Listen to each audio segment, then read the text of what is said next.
All right. See if we're live. Still rusty at this. We're going live on YouTube. Boys and girls, ladies and gentlemen, my name is Farhad. I'm the host that loves you most. This is edition number 319 of the Turin Giants podcast. I'm joined here by my good friends Kevin and Frederic. What's up, boys? Happy to be here. It's been a while for me.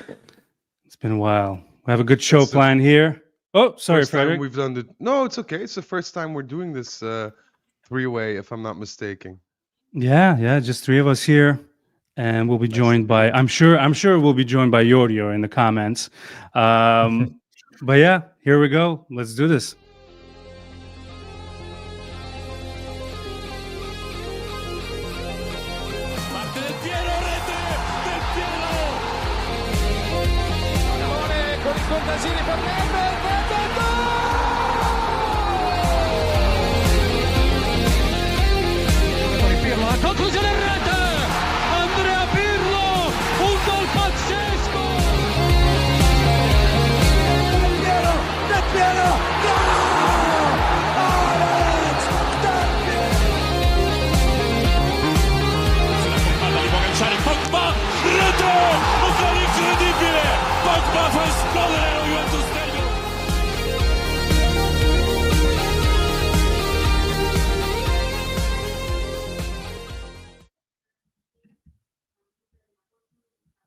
Buongiorno.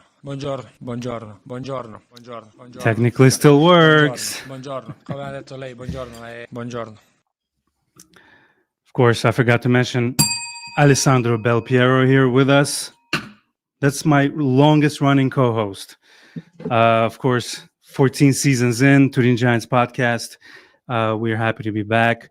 Kind of a chill international break style episode.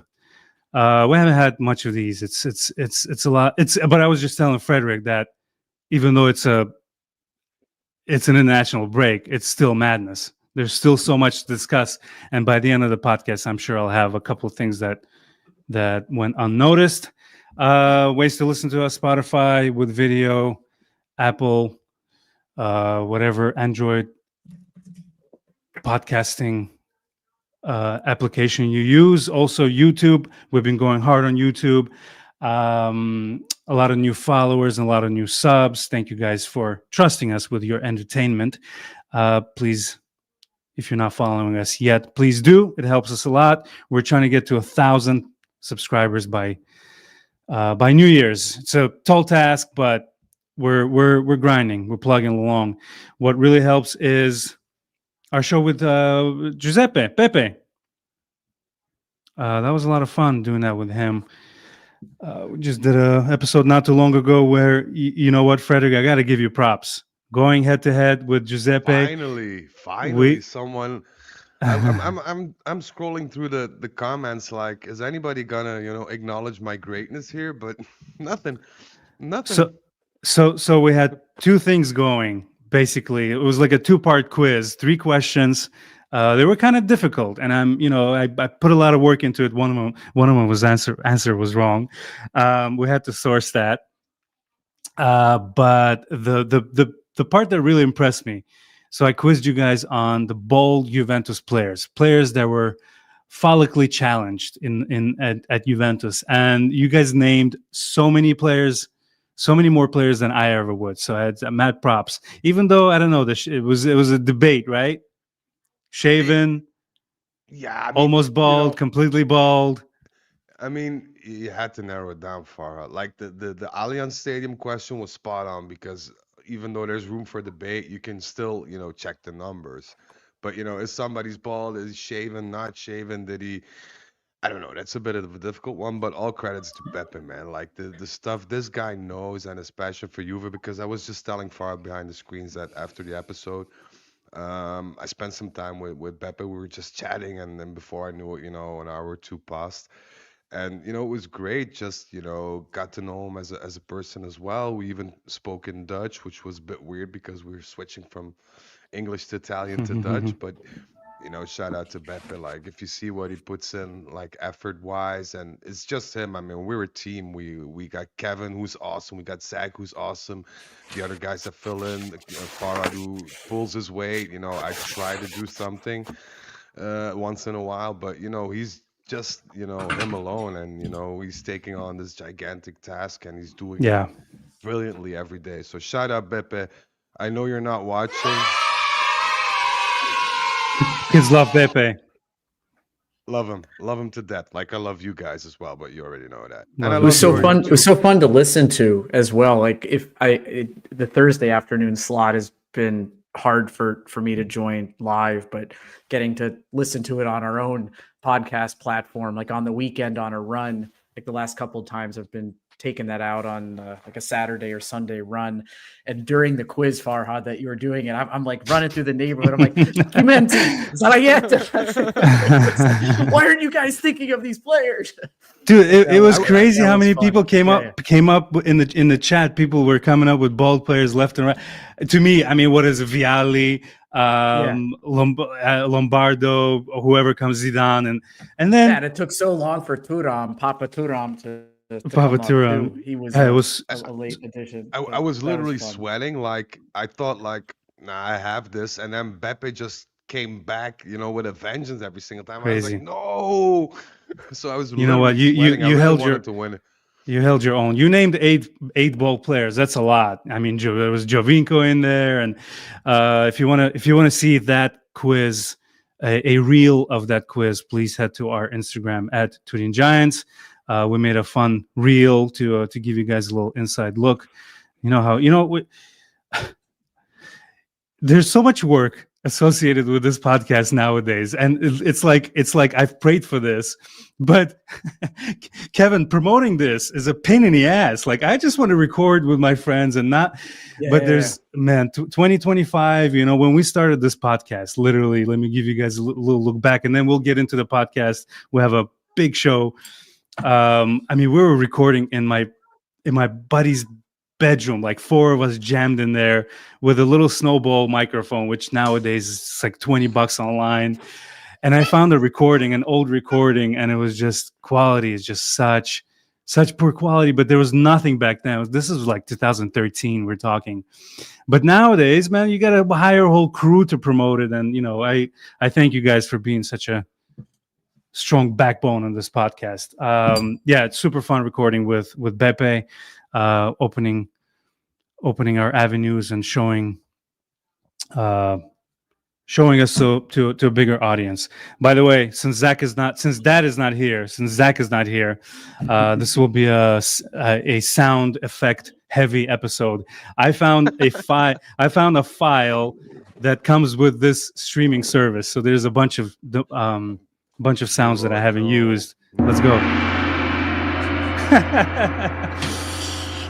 Boys and girls, I'm sorry, we have a large female following. About 2% of our listeners are females. That's statistically proven. Yeah, true. Sorry. That's right. So on today's episode, we'll talk about the international break. We'll talk about standouts and failures of the international break. We'll talk about the topic of the day, the injury to Bremer. We're discussing. Kevin, I lost it. Help me out. Yeah, just we have this opportunity where we're not doing a post game, and we can kind of pause and reflect on where we are as a team, as a squad, as a football club, and particularly given the Bremer injury, what does that mean for us moving forward? We've got 3 critical games ahead of us. What do we want to see from Tudor? What do we want to see from the starting 11, from the formation, from the tactics, the mentality of the players over these next couple games? And I think we want to do a little bit of a look ahead to Como, because that's coming up for us on Sunday. And I think that probably rounds out a good episode. Yeah. I don't know if you had anything else planned, buddy. No, let's do it. First of all, I just wanted to, if if I may, because you Always. asked the question specifically addressed to me. if we are considering renewing Dusan's contract. We were, but it kind of fell through a bit, and I think we have to, come to terms with the fact that he'll probably leave transfer free. If not, if somebody offers us something in January which he likes, then we could see him leave earlier. I see the likeliness of him renewing his contract to be very, very, very, very, very slim. Hmm. So hold your horses. Also, shout out to Thomas who joined the chat, as I just saw. Thanks to all of you who are watching. Look at Frederick But over here doing the show on his own. I'm just trying to be helpful, man. Like I know, I'm just joking, but I did have something. We wanted to wish a happy birthday to the legend who I was super lucky to meet, and my kids met him, and awesome dude. So here we go. Shevchenko, restando nella posizione che gli ha indicato prima Capello. Nedved riesce nell'anticipo, c'è un'entrata dura, si prosegue però per il vantaggio perché c'è Del Piero che entra in area di rigore. Del Piero salta Gattuso, poi prova a mettere al centro, non ce la fa ancora Del Piero per Trezeguet. Davi! Trezeguet 1-0, ma che cross di Del Piero. Pensavo avesse perso il tempo Del Piero perché poteva calciare a giro di destra e di entrare. David Trezeguet. I 48 years old today. remember exactly where I was watching that match live. Talk to me, baby. That was 2005, I think. So I I think was so too. I was a senior in high school, and I wasn't like my love for Juve didn't really start until like 2007 when I studied abroad in Turin when I was in university, when Juve was in Serie B and I got to go to all of those matches. But I was kind of a casual fan, and I can't remember for the life of me which channel was airing it in the US in 2005, because getting Serie A games in the US on like mainstream cable was don't- not an easy thing. 2005. I mean, Bean Sports. I don't even think were they even what I came don't think so. before I don't even being think sport? they were- There was a network that was, maybe it was, but I remember it was just on a weekend morning, May 8th. I don't remember if it was a Saturday or a Sunday, but it was an afternoon game in Italy, in Milan, and so it was morning for us. And I remember it was when my parents' like family room, the carpet in that room was this like awful teal color. Like I have this like Jesus. visual of being there, sitting on the couch, and like it was in slow motion, right? When like Del Piero hits the ball initially and pops up in the air, Yeah. and as he hits that bicycle kick cross, it was all in slow motion. And the fact that like David Trezeguet was there to get it past Dida, that was like, that's a Juve Core moment memory. that Core memory. will never go away. What a Yeah. like I Thomas. the- Okay, the calling most- it out on YouTube here. Thomas saying it was on Fox Sports. Incredible.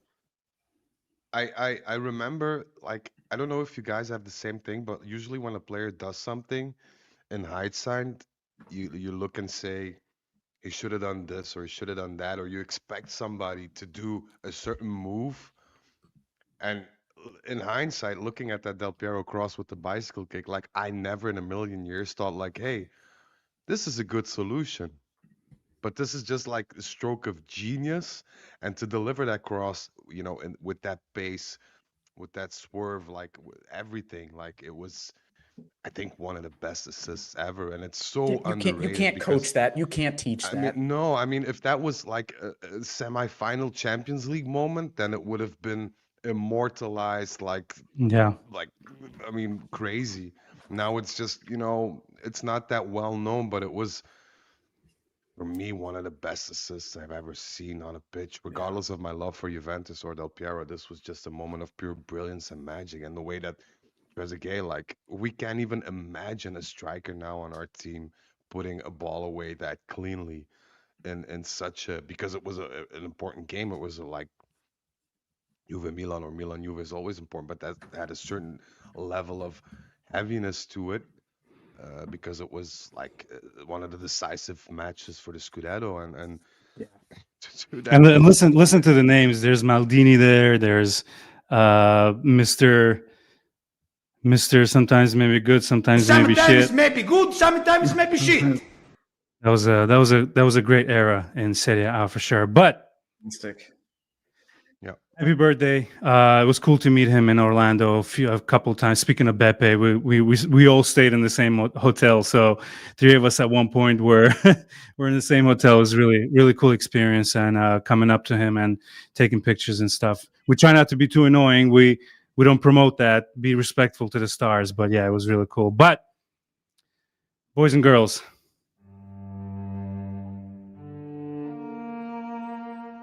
Leon Gleison Bremer underwent a medical consultation with Dr. Sonnery Kotet, who diagnosed him with a torn medial meniscus in his left knee. In the next few hours, the player will undergo selective arthroscopic meniscectomy.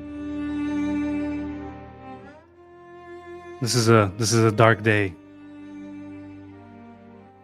Well, the dark day let's was just cry the day together. before yesterday. Well, today's He's had still a dark day for a different reason. Well, yeah, but he had surgery, and the surgery went well, or at least they say. But I try to be positive, like I always do. you know, But, you're you the know, Mr. Positive Nancy. Yeah, but I mean, we're gonna miss him for at least 2 months. We have to be realistic here. Like, I see a lot of people online saying, "Hey, but Baresi in '94," and it's not the same. Also, the fact, and this is what irks me the most, is it's the same knee that he had the ACL injury on, Yeah. and I'm speaking from my own point of view because I had both.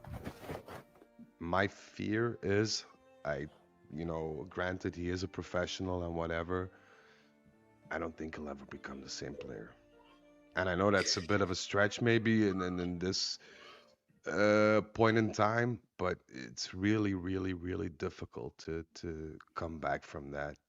It's really difficult. And I've been there, like, I know what it means, and especially now because, once you have your ACL injury and it's followed by a meniscus injury, that usually means that the stability in your knee is not what it should be because all the pressure goes on the meniscus. The meniscus can't pull that weight. You get injured there. So that means that, his ACL injury wasn't, as far of a memory as we thought it was. And the fact that it took them so long to discover the injury because, it was an injury that he sustained during the Atalanta game. That was what, a month ago? I mean, it leaves me baffled, J medical wise, and I'm not trying to be negative once again or spit, criticism. Say where it. It's not. I mean, this is shit. This is shit. How Yeah. how the hell can you, with an institute as J medical, a month after the fact, see that his meniscus is completely gone to shreds? Because this is not like a small tear which they can repair with a small surgery. This is the meniscus that's completely effed. Like, No, I mean, God! No, God, please, no! No! No! No! I got Ryan saying that my voice is a bit low. I don't know if that's the case. That's A little bit. because Speak up a little bit. sadness is taking over. It, I think it's I think it's sadness taking over. Yeah. reasonable, and it's scary if we're. I think someone said deja vu in the chat here in YouTube, and there's some very interesting parallels to what we experienced rewinding a year ago. Now, the meniscus injury isn't a torn ACL, but you look at both seasons. Last year started optimistically, excited about what Giuntoli did over the summer, Malta coming in with the supposed new system. We start the year brightly with a couple of great wins, some possession-oriented play after a couple of years of Allegri ball. And then the draws start coming in. We have the Bremer injury, and then it's like draw after draw, and people criticizing the starting 11. Is this the right formation? The coach is being stubborn. He's not learning. He's not adapting to his players, but sticking to a system for the sake of it. You can almost repeat. You can do a copy and paste of that scenario and replace Malta with Tudor, you can take out the hype around like Coop Miners and Douglas Luiz and talk about some excitement we had, maybe a little bit at a lower level, but still around David and Openda. And you've got players who come in who aren't delivering and leading up to expectations. We have fan and media outcries around changing the formation, around being stubborn, around not having the right mentality around finishing out matches. We have these 5 draws in a row, and now Bremer gets hurt again. It's weird. It's Rugani's time to shine. And you suggested Cáceres, right? Bringing him back. Why not? Yeah, I mean, he's been dependable in the past. 4th time's a charm, right? Oh man, yeah, we're screwed. And a lot of people are calling for the new formation, 4-3-3, which a lot of people claim that whatever we were doing before with the 3 defenders was not good enough anyway. So maybe one positive will come out of that. Maybe we'll have less shots on goal with 4 defenders. I do know for a fact that management is panicking a bit. They better be. And reasonable. in terms of no, I mean, like we came from an era where everybody was assigned certain tasks, and it didn't matter what they did or how they performed. It was all swept under the rug a bit. But I'm hearing Comoli being pissed off at J Medical in a very, very expressive way. My source tells me is that he contacted Burgess immediately and asked, because Burgess, that's what they're saying. Like, I don't know. I think it's true. I believe my sources, but take it with a pinch of salt. But Burgess has this sort of priority list that he completed with our good friend Comoli. He's a good friend. Apparently, I think so. He is mine for now. Yeah, you guys are And besties. apparently, an evaluation of J Medical is now number 1 on his to-do list. Because Comoli doesn't have a lot of faith in J Medical anymore. It's so funny hearing that, because it should have been done, right? And people kind of given up on J Medical and any progress. Look how many. I mean, just like I don't know on top of my head, but J Medical has been struggling, and not a good track record for them. So whatever, if this is the silver lining, that they get a little shake up over I don't there. know what they're gonna do, because the plan initially was to have him have surgery at J Medical, to which Comoli contacted that doctor in Lyon and asked for the surgery to happen in Lyon, which is strange to me as well, because you have this whole facility right next to that your is training bizarre. ground, and you choose Well, for I don't think they players to get- have. I don't think they have operation rooms there, like surgery rooms. Do they? They J have Medical? but they literally have a place in hospital where the medical field of Juventus or the head surgeon performs. So it makes no sense to do it at Lyon, have the head medical or the what do you call, the surgeon of J Medical fly over to Lyon to oversee the surgery performed by another doctor. Yeah. That's what Well, doesn't make sense to me. Thomas here in the chat is mentioning how don't these people know we need center backs, and I wanted to bring that up. It's like that meme, if it isn't the consequences of my own actions. They were sitting the whole summer, regular people like us kept saying we need defenders, we need people to rotate in the back line, and here it is, not even a month and a half in. I completely agree, but just for the sake of dialogue, if you look at the squad on paper, and if you're entering the season with a 3-4-2-1 system, you've got 3 center backs you can start, and I think in a competitive squad that's going to be competing on multiple fronts, you want 2 people for every position, so you're going to want 6. We had that, right? You have Bremer, 7 you have even. Gatti, you have Kalulu, you have did I say Gatti? Yeah, Yes. Cabal. Kelly, and then cabal, right? So you had your 6. Who was the 7th, Frederic? I think Rui was in there too, and Rugani, Yeah, of but yeah, course. Rui Yeah, went to. but I don't kept think I named all of no, but we kept correctly in Rugani my because sequence, but we yeah. kept Rugani because Rui eventually left. So number wise, we were okay. But that's another thing. Quality If you have two, is another issue with quality 2 of is them coming another back from issue, injury. Yeah. and 2 of them coming back from injury, and the fact that well, you see what we've been through the last couple of seasons. So it wasn't like it was something that fell out of the sky. We have Ryan here saying Pedro Felipe should be promoted. He will be promoted, but that poor bastard is injured as well. So Oh no, J Medical shaking the uh, fist. yeah, I mean, so we keep going back in circles, and now I hear a lot of people saying, "Ah, we need to buy center back in January." I partially agree. However, the thing that irks me a bit as well is who are you going to get? Because we've seen a lot of wing backs that were, linked to, but a proper good center back is something they get, it's hard to get a hold of. I'm hearing some names left and right, and a couple of them spark my interest.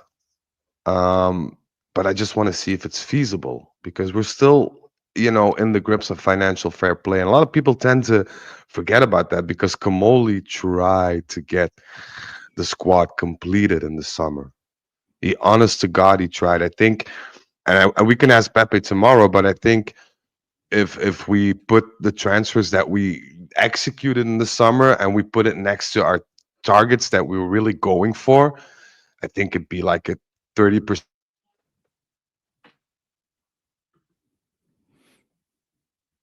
Frozen.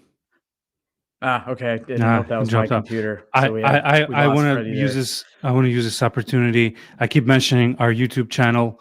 It's youtube.com/Turin Giants official, not youtube.com/Turin Giants. That's a bad account. Don't go there. In fact, I'll unsubscribe if you're subscribed. But anyway, back to Freddie. I'm sorry, Frederick, my sorry. StreamYard. Yeah, my StreamYard decides to kick me out at least once every session. But I just wanted to say that the guy honestly tried, and it's fairly impossible to get quality in without money.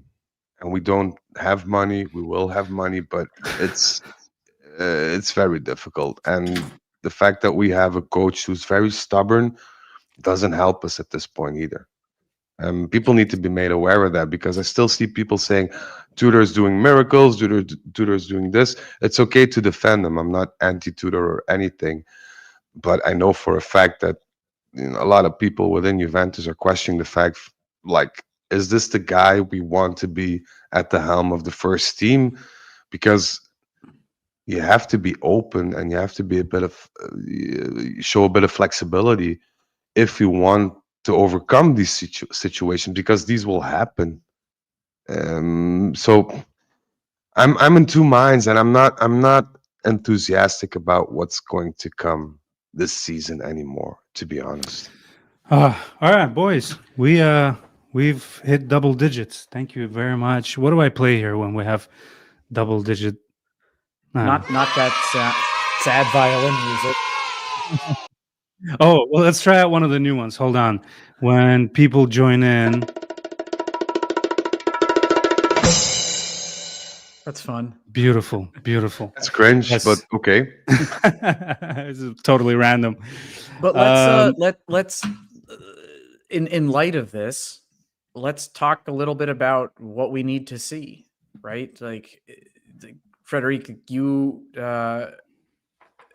and on Bepe's last episode, you guys were talking about how many points you think we'd be getting out of these next 3 matches, and it ranged from 0 to 9. And for those of you who aren't watching this on YouTube or Spotify, Frederic just flashed a good old goose egg there and calling for 0 points out of 3. And as a reminder, we've got a very tricky away test against Como, which we'll talk about later in the episode. And we've got the midweek trip to Real Madrid, followed by a tough game against Lazio. A Lazio side that has had little, if any, international commitments for their players and a full like 2 to 3 weeks to be preparing for that upcoming match. And with a Bremer injury factored in, what do we have to be doing? I mean, I've got my perspective on what we need to see or what the formation is, but I'm curious what you guys think as well. You know, Yeah, which football game has the delete club meme? Just start over. we're so Alt-Delete, effed. We're so effed. But yeah, let's hear I actual just opinion. feel I just feel like, I gave those 0 points with a bit of, there's a bit of reasoning behind that. And not because I really hope they get 9 out of 9. Let's be honest here. We all hope for the best. But the fact of the course. matter is we were shaking or shaky before Bremer in all regards. And what we as a whole, as fans, seem to forget is how the midfield is the decisive factor within a team, because your midfield, needs to um, strengthen your defense as well, catch the blows before something happens, close to our goal, but has to feed the strikers as well. We don't have that quality right now in terms of Koopmeiners not performing, whatever, but we also have a shaky back line. And what I see when I look at Juventus play, if we play against teams that are organized, we struggle. And we tend to face now 3 teams that are very well organized. Como is always a difficult game. You have Real, which is Real Madrid, and you have Lazio, who's just very decent side. We lack confidence, we lack quality, and now we lack players as well. And for me, once you go into that downward spiral, as we saw with Mota, it's very difficult to get out of. And I think we're, on the verge of tipping into a negative spiral. And I think, should we lose against Como, which I think is a probability, then I, for the love of God, can't see them pulling 6 points out of 9 back. So I'm back to my negative Nancy self again. But Hey, that's okay. That's okay. We try to stay real on this podcast. But honestly, I feel like if we lose against Como, there's a bigger chance we're winning against Real Madrid. Somehow they perform much better. Things have happened. Yeah, somehow they. But I mean, there's obviously a small chance right now with Mbappe on fire, and it's Real Madrid at the Bernabeu. He's got that The ankle thing is- injury. We'll see if that. Oh, really? I don't think he's going to is play. real. I don't think he's going to Ooh. play. But regardless, I mean, these are must-win games for us.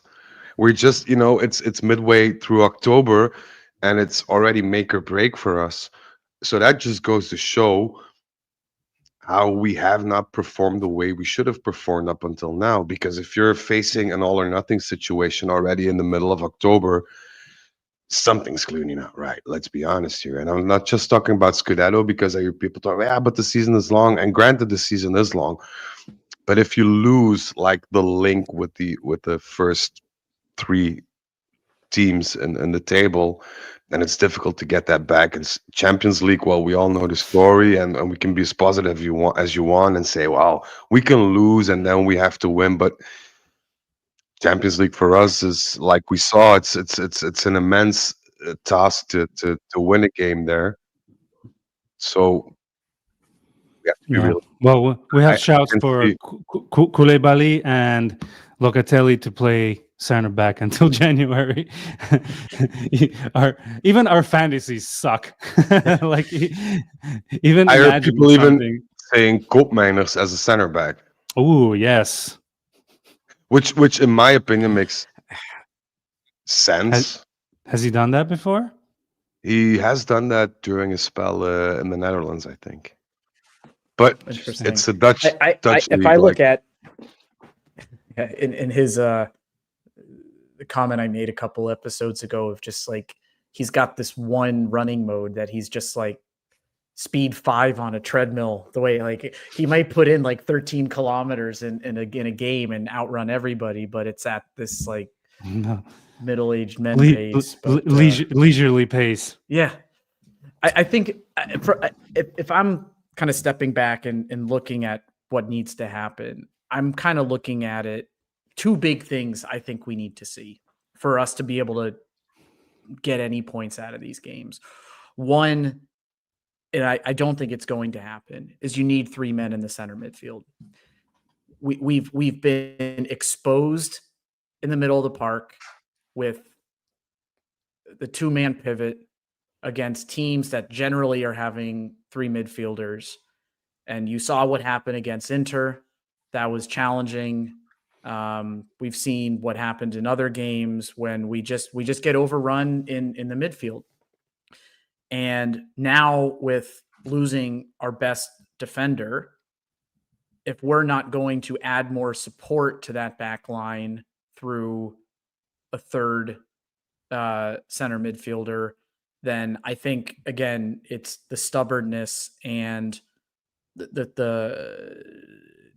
the bullheadedness of our coach not rising up to the moment and understanding adjustments that need to be made based on Bremer's loss. Who are in the last? Sorry to interrupt, Kevin. In the last few years, the good days of Juve. Do you guys remember? I remember Vidal. He played a center back, right? Do you guys remember any other players that had to abandon their position and play center back? I mean, look at Locatelli and the way that he played under Allegri, right? Like he would drop back almost into a sweeper position at times. Now it was mostly when we were in possession of the ball, building out of the back, but he would almost sit in between the defenders in a lot of matches. So I think positionally, it's not the craziest thing in the world to put him back there. And his passing has been incredibly tidy recently. I mean, look at his performance yesterday for Italy, and he has had his fair share of critics with La Nazionale, but I think 95% pass rate yesterday, nearly 80 touches. That kind of tidiness, I think, will be important, but I don't think Tudor will put him back there. I don't think it's what the thing is, because we're looking for solutions to a problem that we shouldn't even have, in my opinion, because we have it. But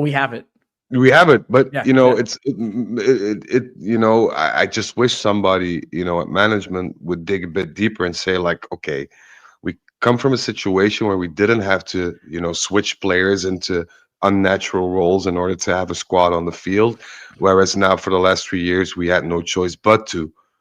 Isn't that a sign that our preseason or whatever, or our structure athletic wise is a bit fucked? Because it is. If you see, like, I remember the Atalanta game, we were 20 minutes in, half of the players on the pitch were like sighing and, hands in the middle and things like that. Then you're athletically not well prepared. And if you play and you're already fatigued, then of course muscle injuries will happen. So there's a direct correlation between the preparation and off season and, how do you respond to that on the pitch? Also, the fact that our good friend Tudor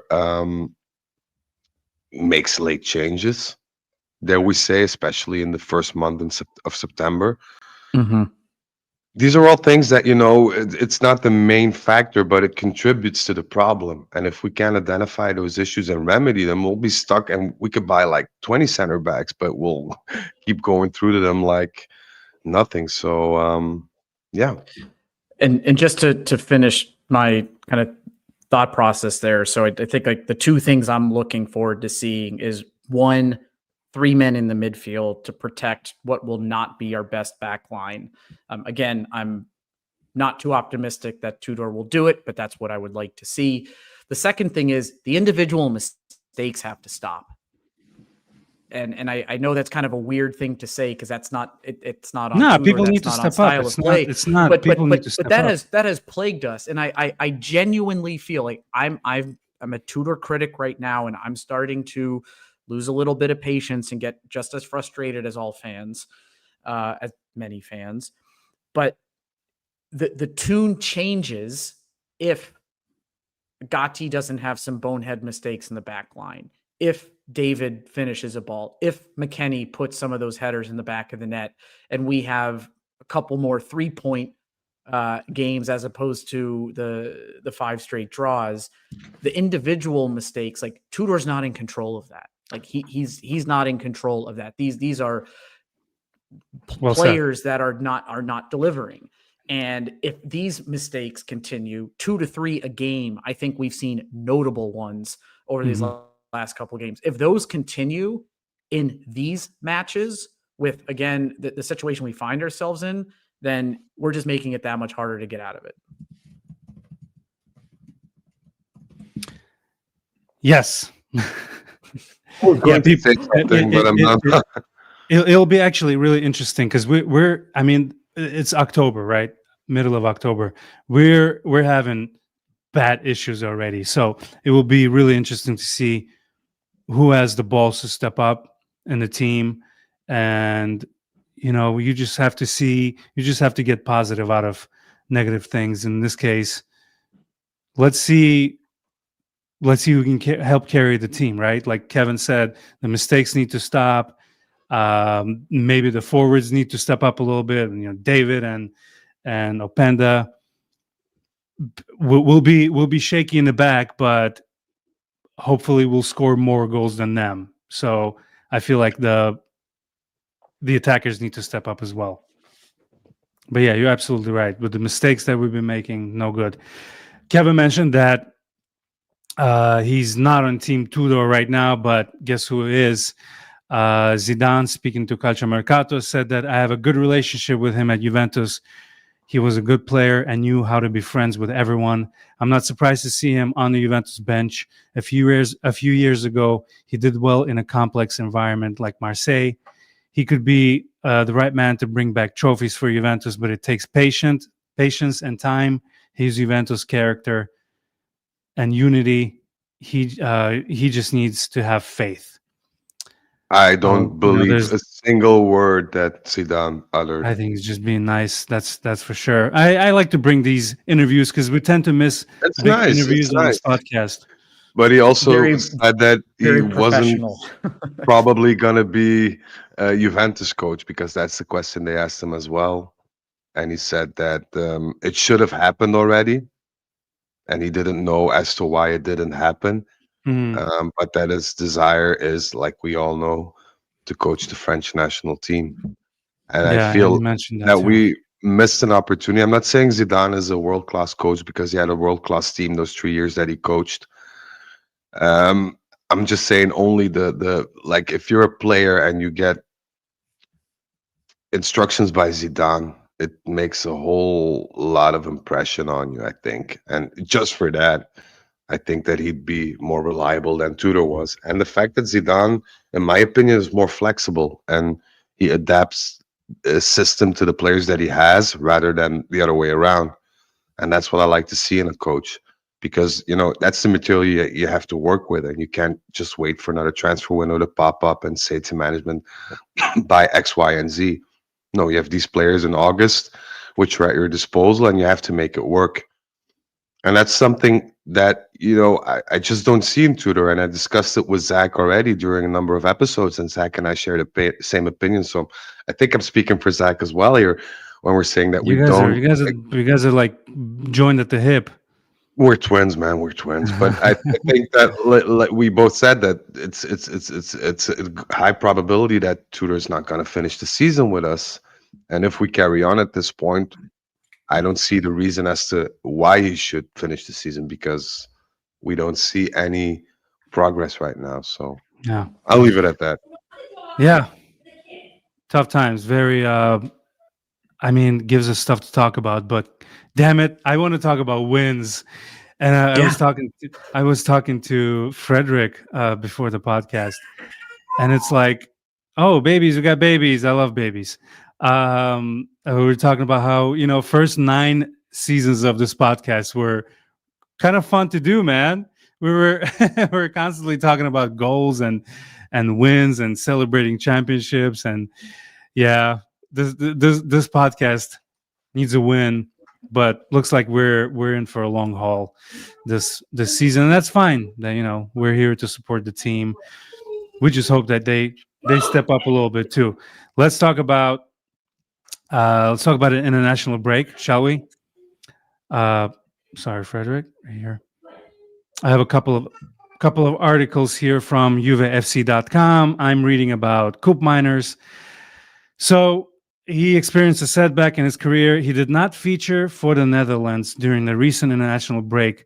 2 games, 0 minutes.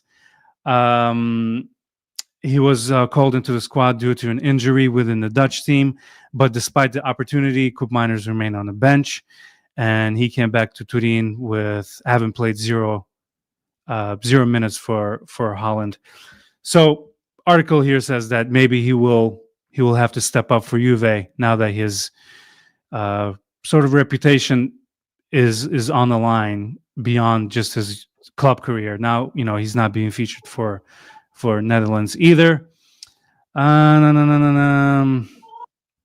Juve's coaching staff will be closely monitoring his progress, aiming to see a return to standard that initially earned him recognition across Europe. So that's his story during an international break. Another Juve star that got a lot of flack. He's heavily criticized is, of course, Mr. Buongiorno himself, Vlahovic. Serbia suffered a shock home defeat to Albania in their most recent qualifier, leaving them 4 points behind the Albanians despite having a game in hand. Vlahovic, alongside Aleksandar Mitrovic, leads the line for Serbia, but the pair have struggled to form a productive partnership. Yeah, crazy. Well, Yildiz, I guess 3 they're goals in shit 2 against their games. countries too, right? Yeah. Yeah. Yildiz 3 goals in 2 games. I mean, he's a star, man, and we're seeing him blossom before our eyes. I really hope we figure out this contract extension soon. Read something today that we're $500K off per year. That should be a no-brainer. It's gonna Hopefully be done. there's- No worries. Yeah, It's gonna be yeah. done. I think that's, and you still see him doing the Del Piero celebration even when he's wearing the shirt of his national team. Oh, so speaking of players awesome that have to see. Speaking of players who have an opportunity to completely embrace their role at Juve, Yildiz is one of them. Just imagine if he steps up and during this tough time brings a little important victories. Those games that you need to eke out. We need players like Yildiz to step up. I'm just gonna say, if we don't surround them with a quality team, a team that can compete, we're gonna lose them as well. 100%. And I'm not here talking about numbers or offers, because if it were up to Yildiz, I think he does whatever he can to stay at Juve. He's really a Juventino at heart. He's really grateful. But you have to begin wondering if you're getting in that base and you know that you have supernatural ability almost as a player, but you're surrounded by players that can't even stop a ball. Let's be honest here. Then at a certain point, you're going to ask yourself, what the hell am I doing here? Because this is hindering me in my progress in the expansion of my career. Because you want to win prizes, you want to be at that highest level, you want to embrace the trophies, you want those finals, you want those surges of adrenaline before coming onto the pitch, you want to feel the need that you can alter sporting history because you have all these capabilities. But if you're surrounded with, in all respect, 10 knuckleheads, then there is a point in time where you come to think like, hey, it's not about the money, but it's about, drawing a line in the sand and making something that people will remember me by. And I don't have the opportunity to do that here. Yeah, before he knows So- it, he's 25, 26, I mean, and the offers are going to come in. The offers are going to come in. Of course they will. I And mean, so- look at Which the team- which ridiculous team money do you- that Liverpool just pissed away. Sorry, I spoke over you. That's cool. Which team do you think he would look good in if he were to go? Eight teams already showed Jesus. a lot of interest. 3 of those 8 teams already made a formal bid, which was denied, but they made one. They made one in September already. like Mhm. anticipating the market for next summer. An official bid saying that if Yeah, we he's could, a hot commodity right now for sure. and he's just getting started. Like he's on fire with Turkey right now. Imagine him coming back after his international break and like scoring 10 goals in 4 games and handing out 3-4 assists.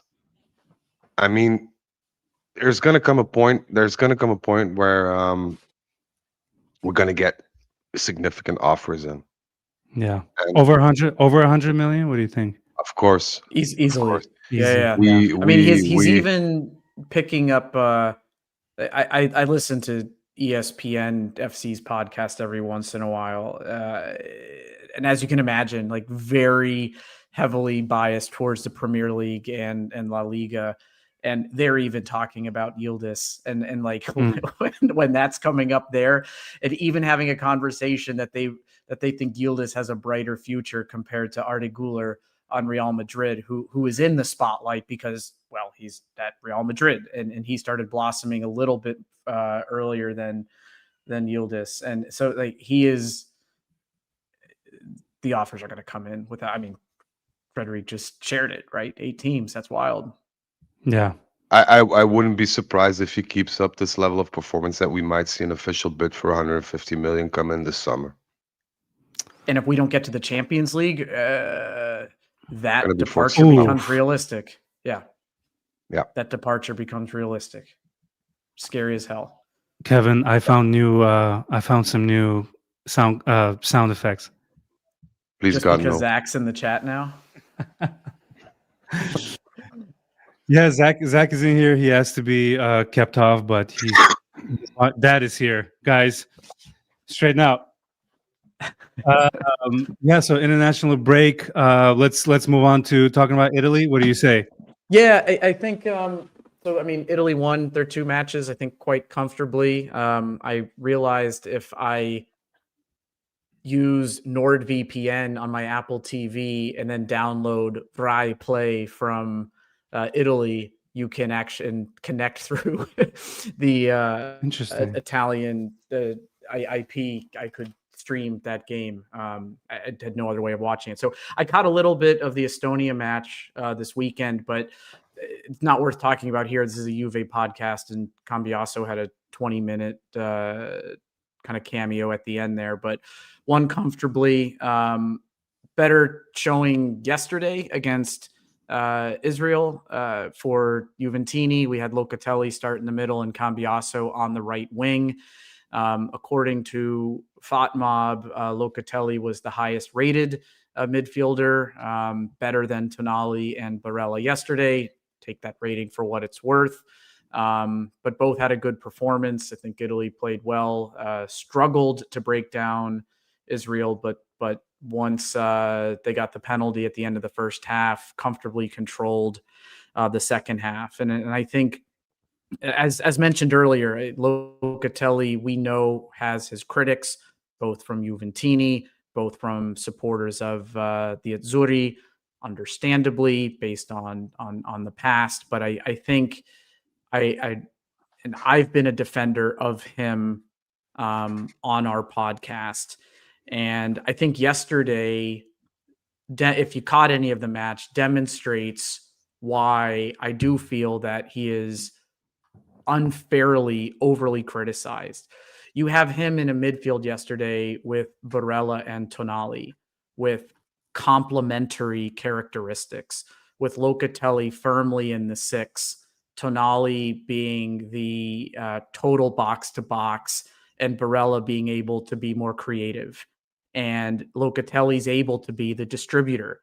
Again, he had close to 95% passing rate, nearly 80 touches, really clean on his long balls, good tackles, possession, takeaway, and he's able to play in the middle cleanly and distribute and build off of the other two. In Juve's midfield, because he doesn't have those complementary characteristics with a Vidal, a Marquisio, a Pogba next to him, we expect him to do everything. And he can't do everything. That's not the player. He is. And because he can't do everything and there's that much burden on him, I think, judge him through the wrong lenses. So look, I don't think Locatelli is better than Marquisio, Pogba, Vidal, or Pirlo, or Kadir, or maybe even Pjanic, but he's a quality player. He's the best midfielder we have, but because he's not complemented in the right way, I think we judge him way too harshly. And the mistake that he makes here and there is overly criticized when other players are making very similar mistakes. But I will continue to defend him. And I think yesterday showed that he is a quality player. And when he's in the right situation, he can shine. And he did get good press from the Italian papers yesterday. So Damn, I'll leave it at that. Look at Kevin stepping up for Loca. I have an extensive interview of Gattuso after the game. Sometimes maybe good, sometimes maybe shit. He said he'll move out of Italy if they don't make it to the World Cup. Can you imagine? Like it's not even guaranteed yet. You know, third World Cup in a row in the playoffs. I mean, they're unless I hope so. To, I hope so. I hope they don't make it. They have to beat Norway's got to drop points against. No, I think they've got their one match left. I think Italy has to beat Moldova and then beat Norway like 15-0. So they're in the playoffs. I honestly, to God, I hope they don't make it. I'm anti-Italy. Controversial opinion. Tell us why. Yeah, I'm just since 2006 they tried to demolish Juve, which is a club that always brought forth a lot of good national players, helping them win trophies. And the FIGC decided to demolish Juve as a whole through a whole unfair process, which they never showed any remorse for or any regrets about. So I'm anti-FIGC until they make amends. And I'm sorry, I just can't put myself to cheer for an organization that, you know, happily expected the Juventus downfall. I'd rather watch Estonia, Finland than watch 5 minutes of Italy playing. I am done with them. I'll never buy any merch or watch a game or whatever. I'd rather go out celebrate a Belgian national team victory rather than an Italy one. I'm sorry, Fair but enough. no, I like supporting the players, but I share the same mindset. Maybe not as deeply, but I respect it for sure. And then, you know, after, okay. you know, with the whole Conte debacle, after, you know, when he was at Juventus and the charges were brought up and he was suspended, and, you know, after that, you know, receiving him with open arms and making him national coach, that's the kind of things I don't stand by. And I'd rather have, I know it's a controversial one, but, you know, these are my sentiments and I stand by them till the day that I die, rather than to give in to popularism, because they could even win the World Cup. As far as I'm concerned, I still wouldn't recognize them as my national team. Very interesting. Kevin, am I missing anything as far as like the next topic? Do a quick look into Como for a bit? Sure. You know what we do when what we do when a new topic arrives. Speak to me, Sensei. Is this a new habit of ours? I don't know. I love it. I love it so much. For all you ADHD kids out there, gong is a very very underrated musical instrument. I feel like gongs are not used. What was that rock band that used to use a Rush? Neil Peart always had a big ass gong behind him as a. It's so serene. All right, Kevin, let's do this. Yeah, I think so. Look, we've got Como coming up on Sunday, the first of, again, I think a 3-game stretch of really critical games. And we were talking earlier whether this is going to be 0 points, or it looks like our YouTube followers and commenters here are looking at 4 points, perhaps 3 against Como and 1 against Lazio. The Como game here in Chicago is at 5:30 in the morning. Are you getting up at 6:30 your time? I get up at 4 for work every day, so I'll be oh my goodness 6:30 sleeping in. So that's fine. I think this is a really tricky test. They've let in 5 goals this year, and most of those goals have been away from Correct. home. They have been. It's hard to say if they've been a pleasant surprise. I think there were some generally decent expectations from them after their bright kind of reintroduction to Serie A last season. 6 games in, like they're sitting mid-table, and it's hard to kind of assess position in the table at this point with only a total possible of 18 points to be won. But it's a solid team. They're playing really They drew clean. Atalanta away at Bergamo, actually. Yeah, and they beat Fiorentina at Fiorentina. They opened the season with a 2-0 win against Lazio with I think it was Nico Paz he had that incredible free kick against Lazio. I think that, if I'm not misremembering that, yeah, it was that was the game he scored that.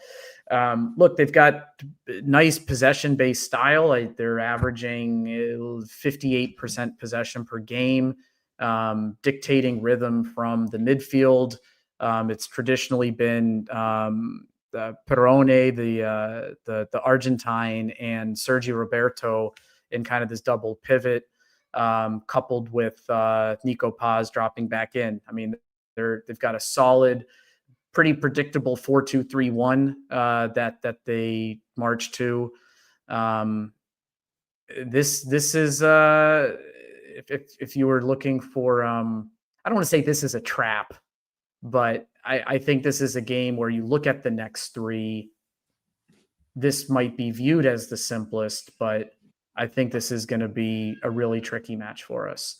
And I think if we don't have a level of control in the midfield, their tidy, intricate passing in the midfield and the possession-based style has an opportunity to run us down, especially when we're away.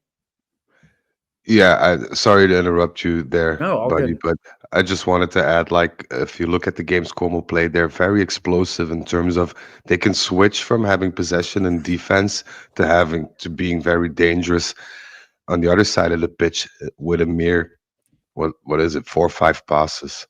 And this is the thing that Juventus at this point sucks at, in the level of anticipating the players or killing a game. We are terrible at that. And I'm afraid that the games that I saw Como play, or the highlights at least, when they were playing bigger teams or there was much at stake, so to speak, their enthusiasm always pushed them, made them overperform with 20%, especially with regards to explosiveness. That's our Achilles heel, especially midfield. So if we can't control that game, like Kevin said, we'll be physically overran, meaning that certain mistakes will happen or gaps will follow, and I'm very concerned about what will happen, because if this Como team grabs you by the throat and we we have a history of getting goals in, as opposed to scoring goals and leading, and they keep the pressure on and maybe even score a second one, then it's gonna be really, really tough for us to get over that, because they play with a very organized side, especially from the back and the midfield, which is very difficult to dismantle and to disjoint. And I think our biggest Achilles heel is their strong point. So, and that makes them a good. They're positioned well to exploit us, but I also think, like, our key to victory is going to come through. I look at it as like three main things. So the first is we have to be able to what you and I were just discussing, to be able to bring more balance to the midfield. And again, the 3-man midfield, I'm going to repeat that, because they're short, intricate, tricky passing and tight passing when they're in possession. They will be in control, or when they're winning it on the quick break. To your point, they're the way that they can be very intricate about it, moving it forward. If we don't have the bodies in the midfield, we will be exploited. So I think getting the bodies in the midfield will be key. Second thing is their outside backs. from what I've read and some things that I've seen, when they have let up goals, they get exposed because they do push up field and they do join the attack. So these could be really great games for Yildiz and a Conceição or a Zagrova to get in or like around the back and really exploit the wings. And Como's also been criticized or have been exposed on goals with lack of height on set pieces with their center backs. So if we can make use of corners and long throws and kicks and try and get some stuff off of set pieces, that'll be really useful as well. But we'll see.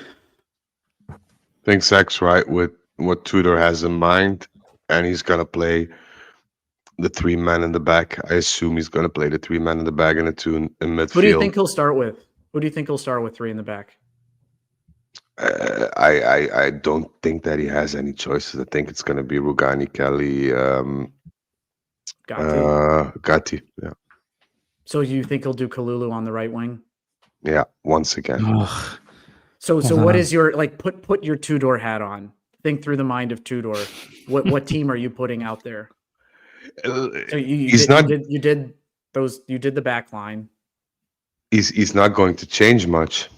I think he's going to play, then, you know, like we said, Kalulu, maybe Cambiaso on the other side, followed by Thuram, Locatelli.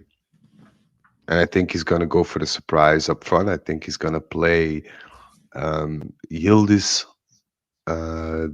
David Conceição. Okay. That's what I think that he's going to do.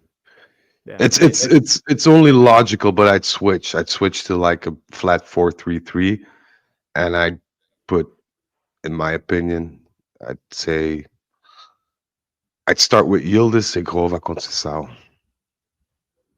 Zagrova's not getting. He didn't even get any minutes on the international break.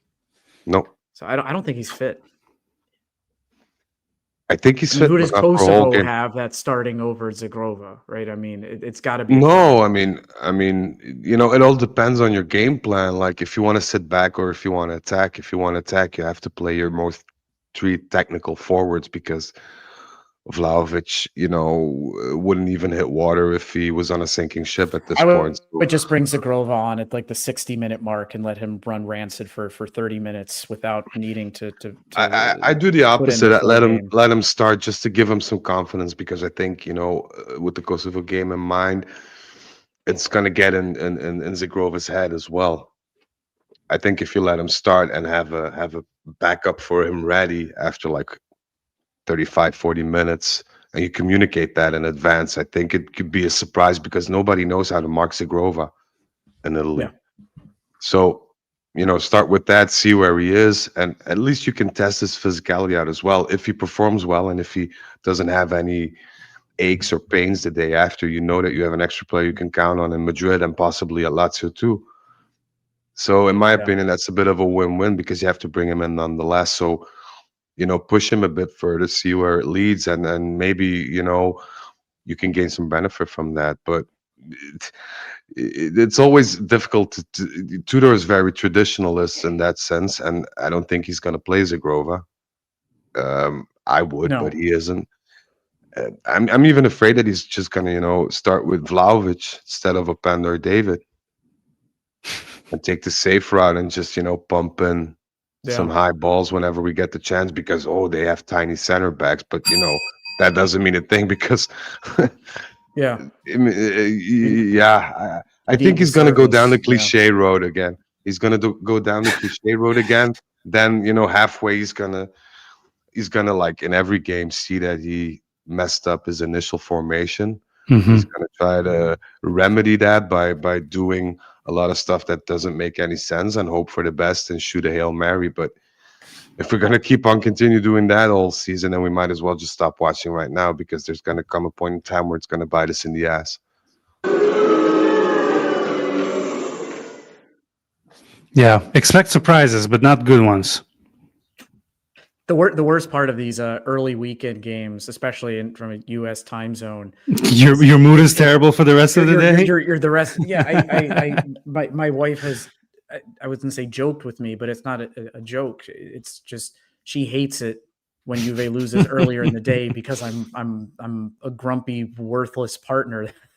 Are you guys those types of fans? Because I stopped, like, unless it's a big, like a Champions League letdown. Like I'm happy when they win, but it's just like we're so used to it. So it's been a few years of disappointments. It's like, what am I gonna do?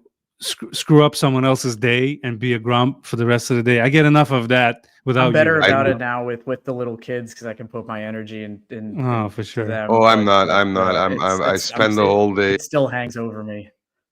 I spend the whole day cursing, swearing, sulking, and Oh man, yelling out random shit. Like, no, it really gets to me. Like, I always hope that they play Sunday evening games because then the weekend is actually over. So then you're angry for bed. Yeah, I just go. Speaking of being angry and being frustrated, can we be adults for once and mention that October is Mental Health Awareness Month? We can. We have to. I think it's a good little break to take care of our listeners. I always say, hey, if you're going through something, if you have no one, absolutely no one to talk to. If I'm the last person, DM me or get in touch with us. I know there's a lot of, especially younger people out there that turn to their friends on the other side of the screen. So if we're real people. If you're going through something, let us know. Obviously, and whatever it is, don't face it alone. There's always somebody, even if you don't know that person, who can help, who can offer. Like, I mean, don't go through it alone. Don't let your negative thoughts influence, your whole look onto the world or your existence as a whole. There's always, for every problem, there's a solution. And if we can help or contribute in any way possible, let us know, man. Absolutely. I mean, we're literally all dads here. So if you're having trouble, let us know. Not a good one, but hey. Yeah, we're not great dads, but we are dads. Actually, one of our dads has to go. I want to ask Zach here if he wants to step in for Kevin for the remainder. I mean, are we done?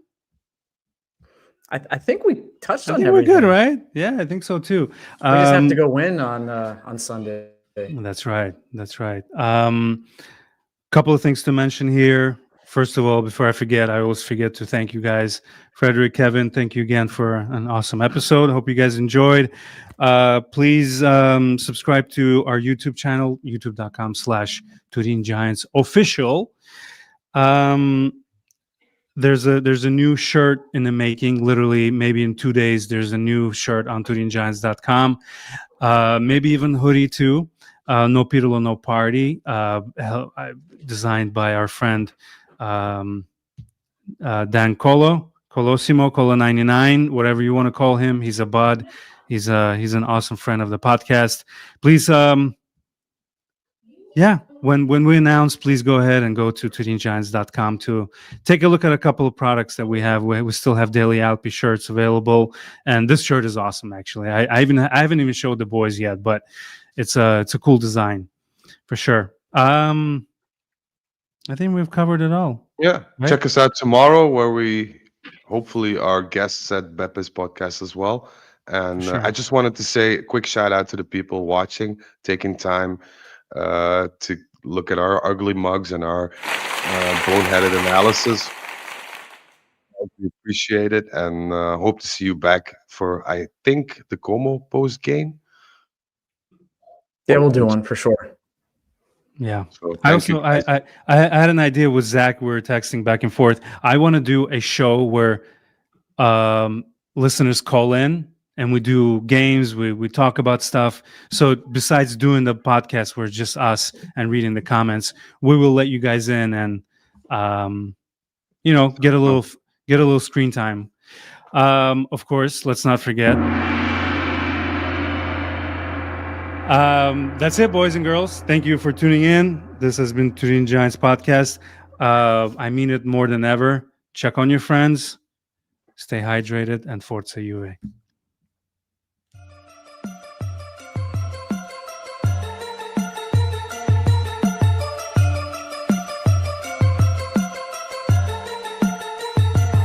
Purple Finest. Yeah, siamo finiti in B, gli unici a pagare per calciopoli. Yeah, e qui non ci piove, che nel cuore di scudetti sono 29. Vollo tutto e tutti solo per seguirti. Bianco nero, bianco nero, bianco nero, bianco nero. Un solo grido dalla curva si alzerà. Bianco nero, bianco nero, bianco nero, bianco nero. Per 29 volte campioni d'Italia, per niente e nulla al mondo abbandonerò sta squadra. Tra tutte quante di fissa più stile, storia un amore senza una